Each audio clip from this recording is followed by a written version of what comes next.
আচ্ছা, তুমি কি কখনো ভেবেছ স্কুলে টপ করা ছেলেটা একটা অল্টোও কিনতে পারে না, আর মাধ্যমিক ফেল করা ছেলেটাই BMW নিয়ে ঘুরে বেড়ায়?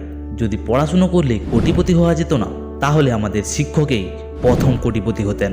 আর যদি কলেজের ডিগ্রি দিয়ে রুলস রয়্যালস পাওয়া যেত, তাহলে কলেজের প্রফেসর আজ স্কুটারে করে কলেজ আসতো না। ভেবে দেখো, কলেজে বিজনেস স্ট্র্যাটেজি পড়ানো স্যার, তবে নিজেই কেন বিজনেসম্যান নয়? ছোটবেলা থেকেই আমাদেরকে মিথ্যে শেখানো হয়েছে যে শুধু ডিগ্রি জীবনের সাফল্য আনে, কিন্তু আসল সত্য হলো ডিগ্রি শুধু চাকরির দরজা খুলে দেয়, আর কোটিপতি বানায় তোমার স্কিল, আইডিয়া আর রিস্ক নেবার সাহস। যা শিখেছো, যেটা শিখছো, সেটাকে কাজে লাগাও, কিন্তু তোমার আসল ফোকাস রাখো নলেজকে স্কিলে বদলানোর। কারণ কোটিপতি সেই হয় যে নিজের চিন্তাধারা বদলায়। তো তুমি তোমার চিন্তাধারা কি বদলাবে, না এইভাবেই বসে থাকবে? আর যদি বদলাতে চাও, তবে কমেন্টে আমি সেরা লিখে যাও।